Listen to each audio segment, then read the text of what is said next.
in for some food, a couple coffees, get jacked up again, and go back out and continue working. Getting some 23-foot sheet metal panels, 23-foot by 3-foot panels up on the roof by myself today. And again, no sleep. I don't know why. Woke up 3 in the morning 2 nights ago, 3 in the morning night before last, stayed awake till 6:30. I slept till 7. I woke up again at 3 o'clock again this morning. I don't get it. Probably got circles under my circles. Whatever. Maybe I'll eat a whole pile of food tonight. Get a better sleep tonight. But anyway, I gotta go make another road trip for 7 or 8 or 9 hours and get my horse trailer, a bunch of hay, and a bunch of other stuff in the back here. Then I'm gonna go up north into the middle of nowhere here pretty quick. A couple days up north, and I'm gonna dive into some forest by myself, and I'm gonna put some cameras out in salt licks, and I'm gonna build some tree stand platforms in the timber. Should be interesting, but anyway, I got lots to share. Quick note, you know, when one thing I learned from my childhood, I guess, or watching people, is when people go into another family, enter a relationship with children from previous family, especially the men, it's a big thing, man. It's a big thing. You got to make sure that you are going in there and you're going to treat everybody equally, no matter what. And sadly, a lot of people unfortunately screw up, and they actually pull into their children's lives people that are actually not too good.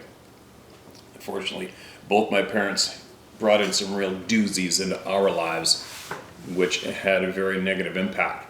So at this stage of the game, I have a lot of respect for those superhumans who go into enter relationships with people who have children, previous children, and do a good job.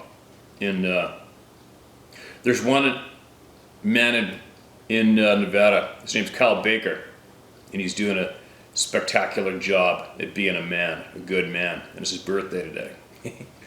So happy birthday, my man, and good work laying down, being a good example out there, all right? I hope your birthday is a good one, and take note of that, everybody. Like I said, I can't help myself. When I hear or see men in particular, for me, they go enter relationships with people with children from previous relationships and do a solid, good frickin' job. It's like, I just hold those dudes up there. They're superhuman. And the ones that do a poor job, I see you way down there. Way down there. Anyway, that was a quick mention for Kyle Baker. Happy birthday, my man. You're doing a good job out there. Now, what else? Quick note. You know, a lot of people send me a lot of videos. All of a sudden I'll get a weird influx of the same video. You gotta see this, you gotta watch this, have you seen this? I don't know why. I don't know how that happens, but it does.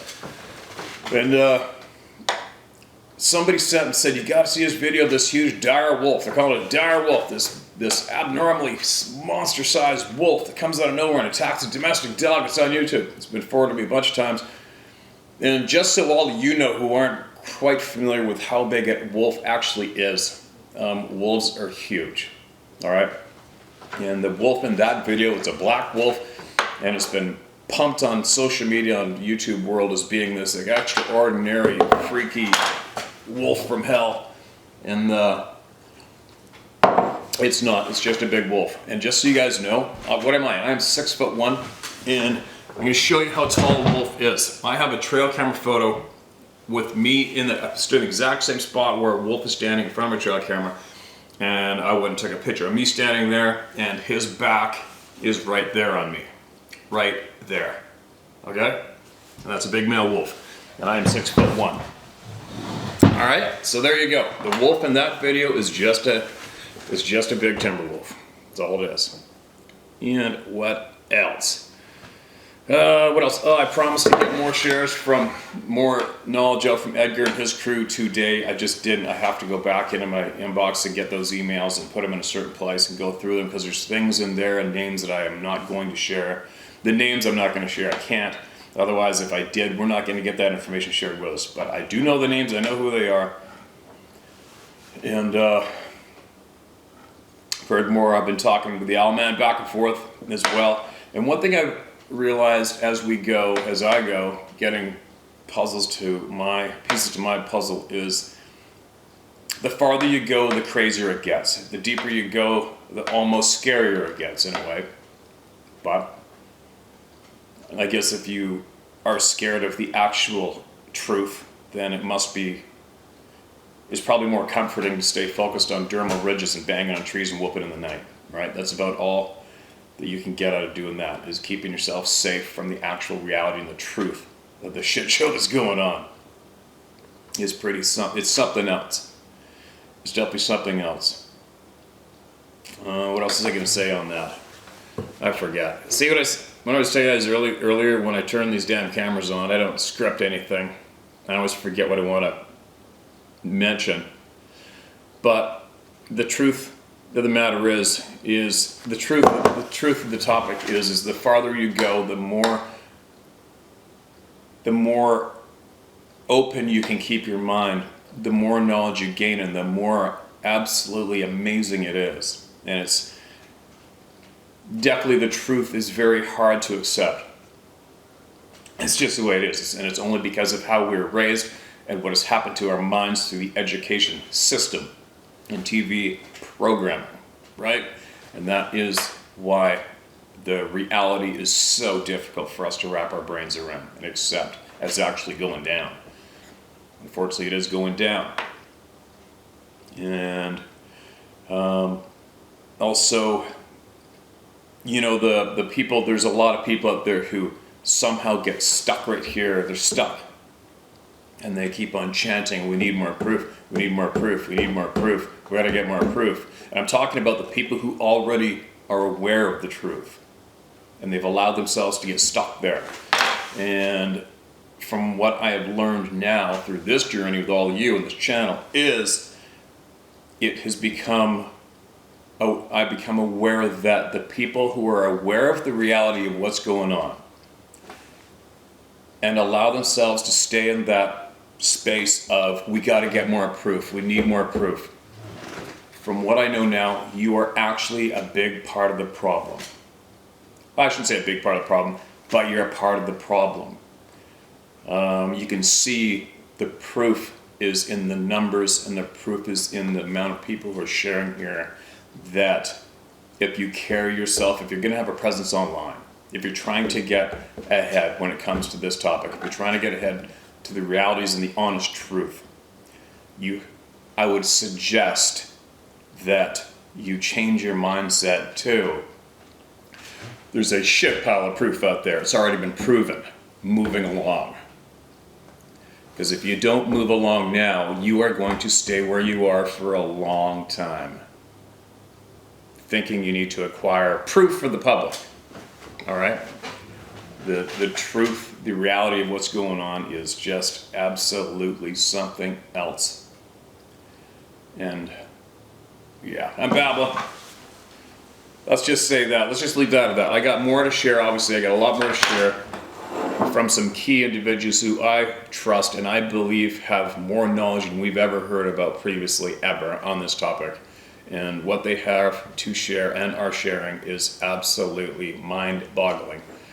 And it's going to be very tough for the majority of the people to wrap their noggins around it. It's almost like it's much easier to just think these are nesting, migrating apes and to stare at dermal ridges and bang on trees in the night. It keeps you safe. It keeps your brain safe, but unfortunately it keeps you way back there out of sight at the very tail end of the lineup of people looking for the truth, the real truth.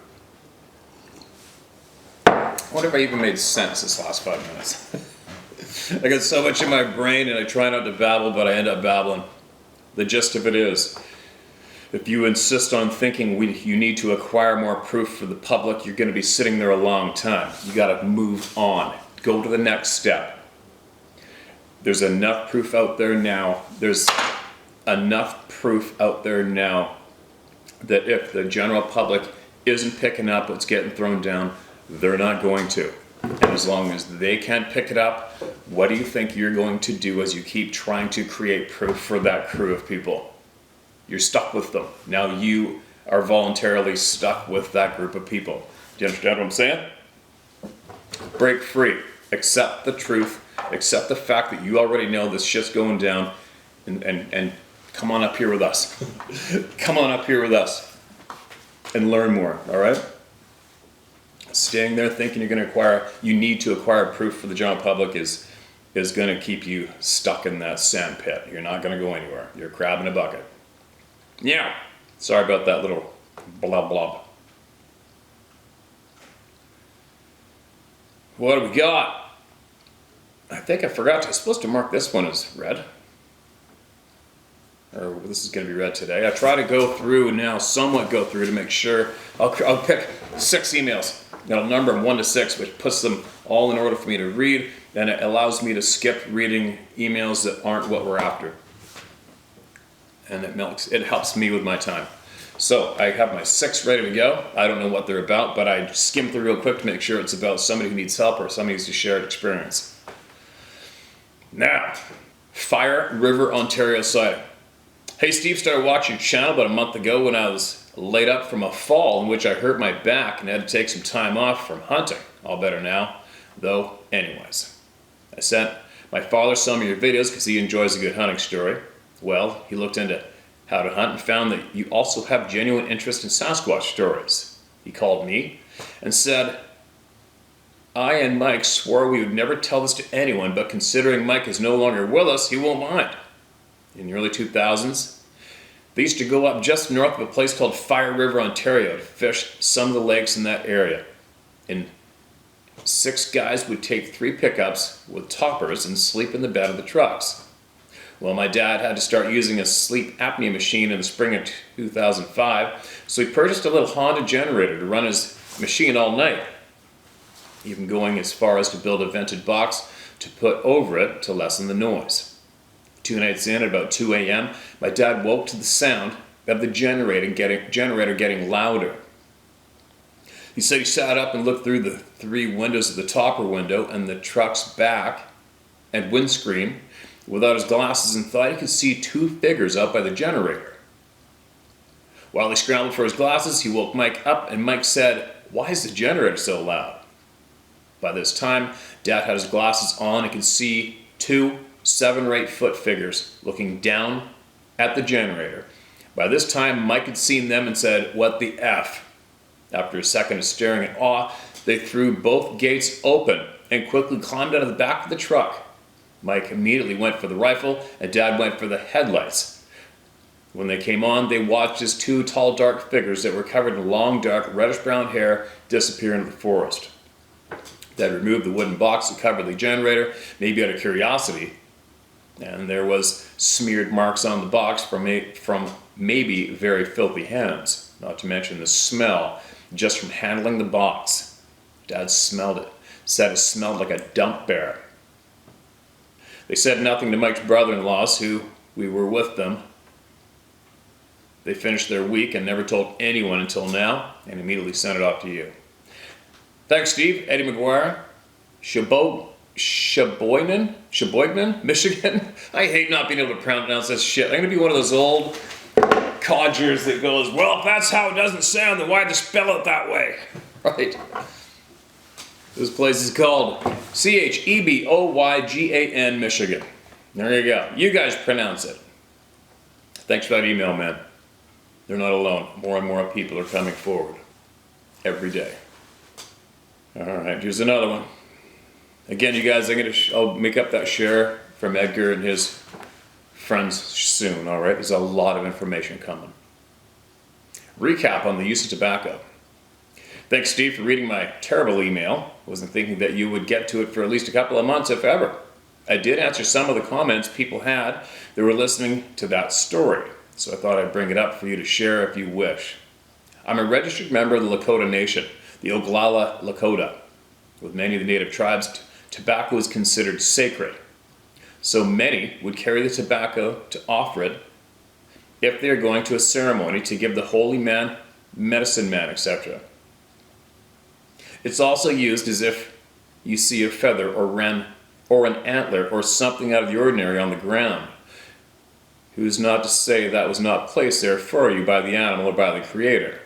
So by offering tobacco and saying a prayer, not to the object, but to give thanks, just as somebody would do as they sit down in the evening at dinner table. It's also a way of acknowledging what is in front of you that you see, such as I did that day. The way we say, we come in peace, we're not here to harm. I offer tobacco before I go hunting or fishing every day that I pursue that. If I am lucky enough to harvest an animal, I offer that tobacco again and give thanks, for without that gift of that animal, I would not be able to eat or share that food with others. Then when cooking it up, I offer at tobacco, once again giving thanks. I think he meant offer up tobacco, once again giving thanks. So hopefully this gives a little bit more clarity on what the tobacco is used for. It's not used for smoking or chewing, it is used as a gift. Any amount that one would give is just a pinch between their fingers. It's the intention. The big one knows this, as we've heard many stories that you have read and told to all the viewers. He or she knew what my intentions were. That's why I had received a thank you by it, bowing to me and leaving the flowers. On another note, it has been told to me by the elders of the Lakota as well as the Ute that if you meet these beings in the woods and they let themselves be seen by you, it is because you have come to a crossroads and your life. The decision is up to you on which way you turn. If you follow the correct way, then the big one will be there to help and guide you. Some elders will say, just like many of the other viewers, that it is mind talk or how they will communicate. I've not had this experience yet. I've had many gifts left on my trails as I leave the tobacco on certain occasions, but on most I'll always leave a small chocolate candy bars on the trailhead, or if I'm off the trail hunting, if I know that they're around. They like sweets. Certain things that will draw me to certain areas as to where to leave the candy bar. If I do return back by there sometimes, I will find just the wrapper left in the same spot. I've seen them sit there and watch me as I do prayers in certain areas. They know I mean no harm, and I know they mean no harm. I've seen them 4 times now, but I know when they're around. I can feel them, just not see them. Same. Normally when I feel them, I know the animals are not around either. I try to find a new place to hunt. My personal belief is that they are as the guardians and the keepers of the animal world. They are the ones that protect and keep things balanced. We all know that there is evil in this world, and they will take care of that evil. You've read many other stories of people having encounters with the bad ones. There's good and bad in all living things. Nobody's perfect. You know, I got a tough one with that one. Sometimes I can have a tough attitude with accepting that they're the protectors. Like when you go out in the middle of nowhere and you see how much timber's gone in some areas, it's a little over the top, and right away you'll think, oh no, they did a pretty shitty job protecting that patch, didn't they? You know what I mean? Or when you look at, the fish being basically dead in that river, the steelhead disappearing in beautiful British Columbia nonstop. There's all sorts of evidence that points to that there is nobody taking care of anything out there, to me, at times. Possibly. When I do harvest some game or fish, I'll always leave a fish somewhere for thanks. Never know who or what gets a fish, and with game animals, as most hunters, we do leave all the entrails. But if it's somewhere that I know that they are, I'll always take the kidneys to them. In return, I've been gifted small smoky quartz crystals. At one time, I was gifted the blue rock of the turquoise. I hope this will give you and some of the viewers a little idea on how sacred the tobacco is to many nations. It is said that if you misuse the sacred tobacco, you will get sick, lung cancer, lip and mouth cancer. Many of the First Nations that follow these ways will mix raspberry leaves, sumac, sage, and other herbs with that tobacco if they are to use it recreationally. So this is the reason why many of us carry that pouch of bag of tobacco with us. It's to pray to the Creator, but it's to give a sacred gift, have acknowledgement to whatever it is that we are looking for or that was gifted to us. A way of saying thank you. Mato. Matakeu. Matakwe. Owasin. All right. Absolutely appreciate that email, Sam. And make sure you email back again. Now, one question I'd have, Sam, is what type of tobacco? Where do you get it? I mean, obviously the only place I would know where to get tobacco would be at the local store, right? So Yeah, I would like to know what type of tobacco and where do you get it? You can email that back, or somebody leave it in the comment section below, all right? Now, what else do we have? This is titled, Who the F Knows? Steve, thanks for all the encounter stories. They put me to sleep every night, haha. My encounter took place in '93 when I was 8. It was Columbus Day weekend in Freiburg, Maine, which meant family and friends would be up from Massachusetts to enjoy the Freiburg air. Fair, sorry. That Friday, me and two brothers and a sister would wait watching traffic in anticipation for our weekend company.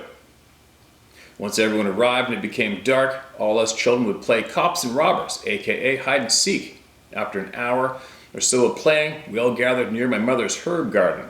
As we all talked and laughed, some weird vibe came over us all. We all became silent as if we were told to, without being told to. Next thing we know, sticks and logs, big logs, were being tossed at us from behind my father's snow plow, which was parked about 30 yards from us, next to our barn. We all ran inside to our parents and told them what was happening. My father and uncle took it upon themselves to find out who was throwing shit at their kids. We are 100% Irish, so fighting is in our blood. They legit don't give an F. We waited inside on edge for them to return. When they finally did return, us kids gotta go to sleep. It was nothing, reply. The next morning we woke up to my father yelling, "It killed all the turkeys." We raised turkeys amongst other animals. Every turkey was missing toes and legs. It appeared some were ate and some were just killed. 10 years later I asked my old man, my father, about that night, because even as a youngster, shit didn't add up. He explained that as he and his brother rounded the barn, they were hit with a shit/death smell, his words. Almost immediately after the smell, they heard 3 whoops and then something growled at them. He said it made them vibrate inside. That's the only experience I had growing up there. Who knows? It wasn't normal and has remained a vivid memory in my head for almost 30 years. Stay true, Steve. You're a good dude. Thanks for the platform. Jeff, you're a good dude for writing in and taking your time to do that for us. You know what it was. Excuse me, so does your dad. Anybody who emails, comes to this channel, finds the email and emails us, you already know what it was. And more members of the club return. Right? What a big club it is, man. Holy shit. This is titled Requested Response. Hi Steve, I wish to remain anonymous because of my former occupation, which spanned 45 years in law enforcement. If you have questions regarding law enforcement, feel free to contact me and I'll be happy to relate to you from my point of view. I've been watching How to Hunt for about 2 years. I started watching your hunting podcast, and when you got into the subject of Sasquatch, I didn't think I've missed one of your podcasts. Like you, I've been trying to learn more about the subject, but until now there's been no honest answers. R.E. Your podcast from October 2nd, 2021. A woman contacted you regarding an incident which happened in upstate New York in 1961, which has troubled her to this day. She requested if anyone else had a similar encounter to respond. It just so happens I had a similar encounter in 1961 in upstate New York. I hope my information is helpful to her and others. I grew up in what was the family farm, which had a hay field that started behind our house. It had a slope, which ended 200 plus yards at a creek. The other side of the creek had a steep clay bank, then woods, which... It was the winter of '61. When I was 10 years old, a layer of ice would form on top of hard-packed snow, allowing us kids to sled down the sloping field past an apple orchard, ending at the creek. I think I read this, but I'm going to read it again anyway. One early evening, I went out to sled by myself. It was already dark, but there was good moonlight. I made my first run down the field as I approached the creek and had that feeling of dread, fear/being washed. Something was putting a message in my head that I was to leave now. I responded by telling them whatever this was, it would have to leave, and this is my home. I towed my sled back up to the house and made a second run. As I got to the creek, I had a much stronger feeling of dread and fear telling me to leave. Gave this thing the same response and proceeded back to the house. As I reached the house, my father was outside. He was hooking up floodlights to light up the field for me. The lights were facing the creek. When he turned them on, we heard the most frightening screams / howls from the wooded area of the creek. This thing screamed 4 times, directed right at us. I knew right then what gave me the message to leave. With no prior knowledge of what a Sasquatch was, right at that moment, I had a very good picture in my mind of what it was. My father turned off the lights and said it was time to go in the house. By then I was already inside. My father got a shotgun out and put it by the door. I asked him what that was. He told me he did not know, and like nothing he had ever heard growing up on the farm. I believe my father knew more than what he told me. When I questioned him again, he said, if you leave them alone, they will leave you alone. I never let that incident keep me out of the woods. I continued to play, hunt, and fish, but from then on I kept a watchful eye on my surroundings. But from that day on, I've wanted to learn more about these beings. I hope my information has been helpful. Steve, keep up the good work. We all appreciate what you're doing. Thank you. I'll leave your name out. Yeah, I read that one, but I think it's going to be helpful to somebody. And there's hundreds of people coming here nonstop, new ones. Excuse me. All right, this is titled, Bigfoot Helped Me in the Woods. Steve, I'm not very good at this electronics. Is this where I tell my Bigfoot story? If so, I will send you a second story that I experienced. Here's my story. I was 7 or 8 years old, so the year would be 72 or 73. I was the oldest male of 5 brothers, so I ditched my brothers to follow some older boys into the woods because they were younger than me and I wanted to be with older boys. This took place western New York. I have a few snow days, probably not as much as you. Anyway, long story short, I followed the older boys into the woods, and I thought I was following them, a little way behind then. I was watching moving bodies and heard speaking, so I kept on following them. They seemed to stay ahead of me, so I couldn't catch them. At some point, after what seemed like hours, I realized I was alone, lost, calling out to the older boys. Nothing, called a lot, then panicked to my core. I took off running as fastest than ever in my young life, and I was fast, LOL. I ran for what seemed like what was hours. I ran until I collapsed. I couldn't move. I was so tired. I'd been crying for about an hour, but after a while I found myself running, not really feeling anything, just running, thinking I could run my way back to the house until I collapsed. It was summertime, so it was hot. It was hot running. I was in the canopy of leaves from the trees, so shade. I got cold and sweating and had shorts and a t-shirt. So I stretched my shirt and put it on my head. My arms and knees inside my shirt to warm myself. Then the good stuff. I heard something walking, but I was so tired I couldn't move. And I'd felt like something had been following me. It felt like the same feeling I had when I thought I was following the older boys. And oh yeah, they dished me when I started into the woods at the beginning of my journey. So I couldn't move at this point. I heard something say, "You're gonna be okay," and for me to just rest. No audible voice though. I heard it in my thoughts. Mind. Then, these massive arms picked me up, held me to its chest. I could feel its muscles through my t-shirt. I didn't pull my head out or even try to look at it. We felt like we were gliding, like I was in a swing. It felt warm, safe, love. It told me to sleep. You're safe. Didn't hear any noise or anything, and fell fast asleep. I woke up at the foot of the hill from my house. I didn't see anything, but felt like it was watching me. I said goodbye. I said goodbye, thought that, but I said thank you out loud. Okay, sorry. I said goodbye. I guess what you meant to say was, I thought that. But then I said thank you out loud. So I walked up the hill, looked down towards my house, seen a bunch of people. I wasn't really happy about being home, so I sat and watched children in groups, adults talking. Anyway, it was the people in my neighborhood. They had been looking for me for half the day. The grown-ups all questioned me, told them what I thought was Bigfoot. They didn't believe me. My siblings and some other kids picked on me, but they were all afraid to go into the woods where it left me. But not me. I would go there and talk to it, even though I never seen it again. But something I knew was there. But I could always go there and nobody would follow me. I love the woods. Today, I love hunting and fishing. Bless you, brother. I live in Virginia now. I've seen the wood booger and what they call it here. Well, I've seen the wood booger is what they call it here. I call them my friend. I'm looking forward to my next encounter. I want to sit down and talk with it. Well, I'll send you my Virginia story soon. Keep your head on a swivel. I got your back, brother. That's one hell of a frickin' experience shared there, man. Picked up and carried by one. I couldn't frickin' imagine.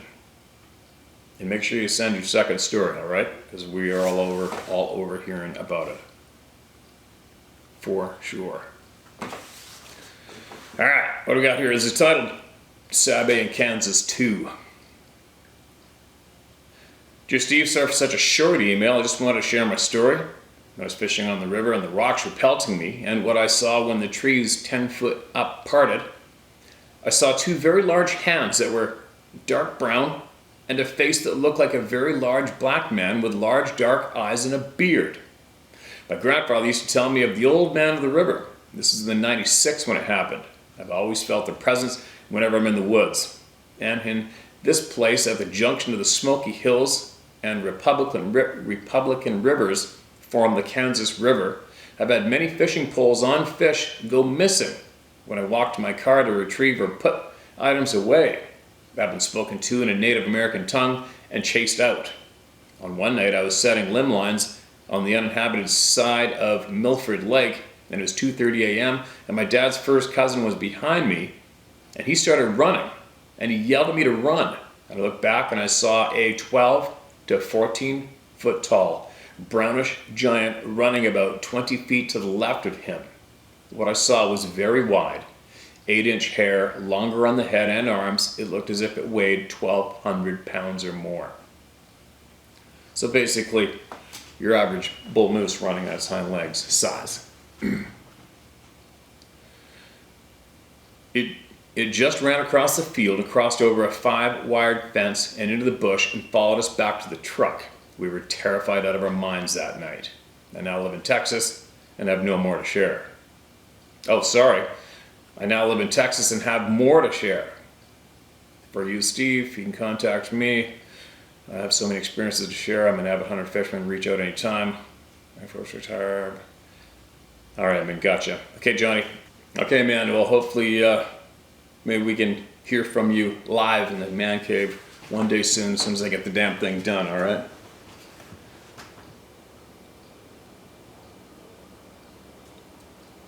So many. So many. Which one are we going on here? Red, red, red, red, red. Got that one.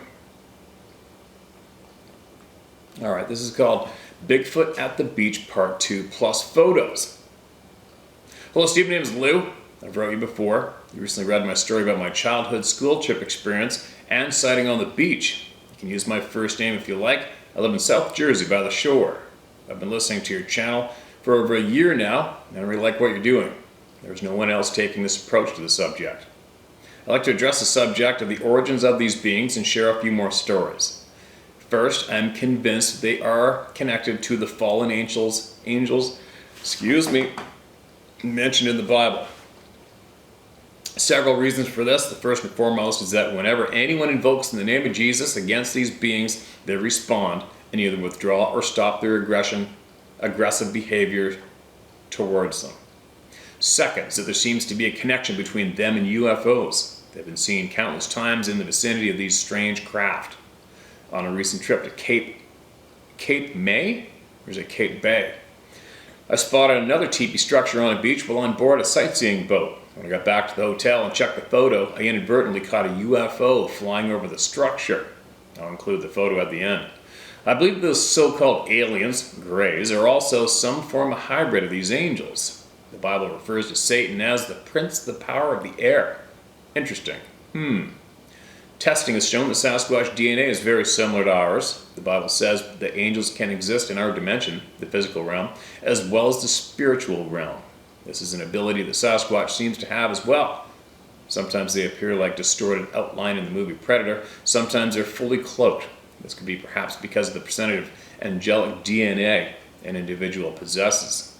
Some may have more than others. DNA scientist Melba Ketchum wrote a paper on the subject after testing 20 different Sasquatch DNA samples. The test confirmed that they are a hybrid species originating from the mating of a human female and an unknown male possessing similar but uniquely different DNA. This also goes along with the biblical account of fallen angels taking a women as mates, producing enormous offspring, and were known by many names, Nephilim and others, or simply as giants. I'm a Christian and have personally used my authority in Christ as a believer to order one of these Sasquatch to show yourself. When I smelled it, I knew it was there. I looked to my right and suddenly it was there where it wasn't a moment before. This was on an open beach, by the way, so nowhere for it to hide. It just walked along like it was taking a stroll. I told this story in the previous email, so I won't elaborate further. I included a picture of the beach structure where the sighting took place at the end. Their psychic abilities are also formidable. Before I had the encounter I just spoke of, I'd become rather obsessed with seeing one. Having found 2 teepee structures not far from my house, I knew one had to be nearby. Alright, so I'm not trying to sound like a dick or anything, I'm being straight up. So if you are absolutely convinced that you can command one of these beings to show themselves in the name of Jesus, then why would that not work every single time? And why would one not be able to put up a camera on a tripod, hit record, and then go to your commanding in the name of Jesus for them to show themselves? And that's an honest question. I'd love to hear the answer to that, okay?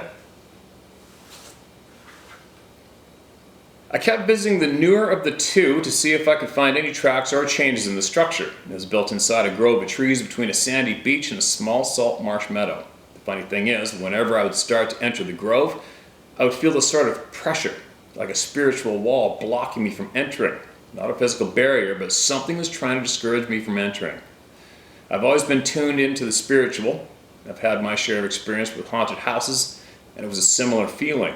The way to deal with it is to push back with your psyche. All I can say is that the force pushed back, stronger than any haunted entity I've encountered. The teepee continues to get bigger every time I see it. However, I no longer go into the grove of trees where it is located. I only glance over at it as I walk along the beach where it is located. I've always liked walking along there before I discovered it, so I decided that I'll continue to like I did before. I actually caught a picture of the Sasquatch accidentally when I was taking pictures of it a few years ago. There were 4-inch diameter trees twisted and ripped off near the bases, probably used to build it. But when I got home and reviewed the photos, I noticed something standing in the meadow behind the structure about maybe 50 yards away and partially obscured by the meadow reeds. Upon zooming in, I could clearly see a dark brown figure with a black eye and a cone-shaped head staring at us. My son was with me. I was concerned about that when we were there. I felt like we were being watched and I had been on the alert, looking around constantly to see nothing. Constantly, so nothing could sneak up on us. It was February and very cold, so no one was around, which felt dangerous to me. I was 47 at the time, my son was 20. I'm 6 foot tall and have practiced martial arts since I was a kid. My son is a bodybuilder and very strong, but I knew that if one showed up, he would be no match for it. I told my son if that happened, to run and I would deal with it. As a parent, you care more about your children's life than your own. Thankfully, we left without incident. But when I saw that thing in the picture, it just had this look like, what the hell are they doing near my shit? I'll include a photo at the end. Then some strange things began to happen. Sometimes when I left for work in the morning, I would step outside and smell an awful pungent sulfur smell lingering in the air. At first I thought nothing of it, but then it happened again. I would continue to smell that from time to time in my neighborhood and driving by certain areas near the marsh meadows. Living in a semi-rural area, you see and hear all kinds of natural creatures. So one night while sleeping, say around 2 to 3 a.m., I awoke to the sound of an owl hooting outside my window, but it sounded a bit strange. Then I heard another one answer it from across the lagoon. This went on for a while. It was creepy for some reason. Somehow it just fell off. Then when I would drive to my gun club shooting range, I could not shake the feeling that I was being tracked when I drove through the woods to go there. It was quite a distance from my house.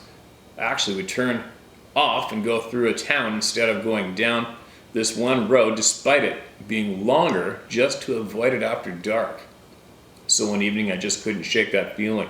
And as I was driving the detour route home, I crossed an area of salt marsh with a small bridge, which is about 3 to 4 miles away from the woods road, and suddenly a tree branch comes flying out of the marsh and slides across the hood of my car, just missing the windshield. This was a very precise throw. There was no one around, and no one would be standing in the mud in 40-degree weather just to throw shit at a passing car. I got the feeling that it was telling me, hey, yes, we are here and know who you are. About a year or so prior to this event, within a mile or so where this happened, a friend of mine and I were out on his boat fishing one evening after work. My friend likes to drink beer when he's fishing, so after having a few, he was unable to drive the boat, so I took over. It was getting dark and we were coming up the river toward the marina, which is leaving the Salt Bay, getting into brackish water, which ultimately leads back into the mainland wilderness. The marina is just before that. Anyway, as we were heading down the river in the dark, there's a small sandy beach on the right side. As we passed, it felt like I was being watched. My friend was downstairs laying down, as this is a cuddy cabin boat. After we passed the beach, just at my 5 o'clock, something growled at us. Within a few seconds, I heard my friend say, "What the hell was that?" I just laughed to myself, and then I said, "I got a pretty good idea." I left it at that. As we continued on down the river, less than a minute later, I could hear the growl again coming from behind us back at the beach. I've heard it said that they do not like the sound of motors, engines, lawnmowers, especially at night.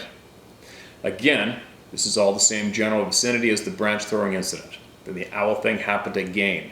I could not go to sleep at night without feeling like somehow I was being targeted mentally. My wife even said to me one night that she felt, but not seen, the presence of what she said was like a man watching her through the backsliding door. She said it felt like a ghost watching her. We live on a lagoon with a bulkhead and floating dock. We like to sit out back at night sometimes. One night my wife was out back around midnight and she heard something large splash in the lagoon right in front of the dock. I myself had a similar experience and actually saw a wake in the water coming towards our dock. She said it was like a person had jumped out of the water. She got spooked and went inside. I decided that this wasn't right, so I said to myself, that's it. I felt as if they could hear my thoughts. So I resolved to leave them alone, and they will leave me alone. I will no longer go to the structure or try to find them, and they will stop bothering me and my family. I also resolved to stand in my authority in Christ to overpower them spiritually and mentally. I also let it be known that I will not hesitate to use the firepower at my disposal if necessary. I carry one of my handguns on me at my house and outside at all times. I also have my AK-47s and my AKMs ready to go if needed. I will defend my family and myself from anyone or anything that threatens it. Since then, things have been fine. I no longer feel like I did, and nothing further has happened. With the exception of last year, my son decided to go look at the teepee and show his girlfriend. He came home and told me and showed me some new pictures. I told him that it wasn't a good idea to go to that and not to go there anymore. I explained to him why and what had been going on before, and he agreed. That night I was laying in bed with the window open, and off in the distance I heard the unmistakable Sasquatch howl. I asked my son if he was watching a YouTube video as his bedroom is next to ours, and he said no. I can't explain why, but I felt like it was letting me know, hey, tell your kid to stay the hell away. These creatures are not to be messed with. They know who you are and where you live. They know this through spiritual means. My advice is to never deliberately seek them out. They can be dangerous as well. Too many people have disappeared, some with evidence of Sasquatch involvement. My advice is mind your business, arm yourself, and stay alert when out in the woods or rural areas, especially near water. But do not let them keep you from doing things you love. If you aren't already, become a believer in the Lord Jesus Christ and stand on that authority. Steve, thanks again and God bless. Okay, man, thank you. And there's the pictures. There's a whole bunch of them, so I will have to load these onto the Dropbox. This is what I do. I got it. Whatever. I'll get them on the video, you guys. I shall remember. I'll mark that at the top so I get the photos to share with all you.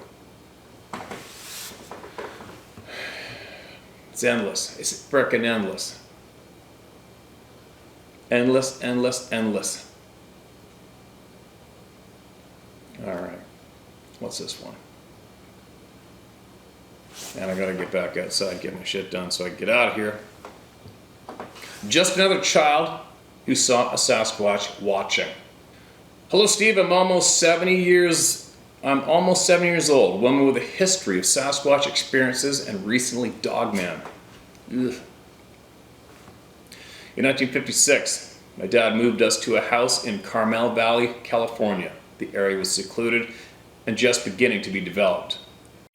Dad was at Naval Line School doing postgraduate work after flying a bomber during World War II. I was 4 years old. I began waking in the middle of the night and looking out my window into our backyard. I saw what my 4-year-old mind told me was King Kong. It would stand at the tree line swaying. I wasn't frightened. I wondered if it was keeping me calm. I would then get back in bed and go back to sleep. I mentioned my visit to my dad while he was making breakfast one Saturday. His expression didn't change, but I could tell he believed me. That very same day, my swing set was moved to the front yard where it could be visually monitored. The floodlights were put on the house, and I never again was without a canine by my side. Perfect. In the 1970s, I saw the Boggy Creek movie, went home and started a discussion with my dad. He told me the visitor was what he thought to identify as a forest man. He said he had never seen one, but was taught about them by indigenous people. He spent time in the Sierras as a young man and had heard hoots, screams, and wood knocks, but never actually seen one. My dad taught both my brother and me to use our inner voice, our sixth sense in all things. I always do. I act then when I'm safe. I rationalize the events. This has kept me out of harm's way all my life so far. This is my first experience, the last being 2 winters ago during COVID lockdown. Thank you for providing this forum. Regards, Roxanne. Roxanne, thank you so much. And I can absolutely relate to everything you stated, especially the sixth sense and following it no matter what in life. You go against your intuition, you're going to lose every single time. Every time. Well, I should just go one more maybe. Go down and listen to the recents here. Hello, Steve. How you doing? This is Ray from Temple, Texas. Hey, Ray. I'm doing good, man. You're a brave, good man. I'm thankful for you and your group of Sasquatch witnesses. I belong to the group also, and it feels great knowing that there are tens of thousands of people who have seen these things. I wrote you about being chased in my truck across the Sabine River Bridge in East Texas in 2012. Also had a visit by the jerks in the no-plate Tahoe. Just to let you know, they have passed my house several times and I am not backing down. One night as I walked down to the corner store, that same Tahoe stopped me, and the guy in the driver's seat told me that if I kept talking to people about an encounter, I am known throughout the county as a popular DJ and promoter of music. A lot of people like me and there are a few who are jackasses. Well, now I'm sick and on dialysis, don't DJ as much, and here it goes. This guy, who I could barely see, told me to stop or I would get a visit from the type of creature who I've been saying I've seen. Is this a possibility? It really blew my mind, and I got a cold sweat just looking at the two goofballs. They didn't say anything, I just walked away. But lately I've been hearing things that you have read about on your show. I'll defend myself and my family if I have to. Thank you so much. Your bro in Texas, Ray. Thank you, Ray. It's a little odd. We don't really get those emails. Well, I don't think we've had any emails of guys in Tahoe threatening people. Not yet. We've had one ex-police officer emailed us about contacting that idiot at the BF whatever out. And then next thing you know, the property he had permission to be on was overrun with these idiots in a helicopter, and the landowners got pissed at him. And then a couple guys pulled him over and started playing good cop, bad cop with him. That's the only other incident that I can recall fresh in my mind of people emailing us about being harassed. And, hold on a sec. Speak to the devil. Somebody's out there. All good. Neighbors coming over to see the horses up ahead of the property. I just seen a pair of legs go up to the timber, the trees there.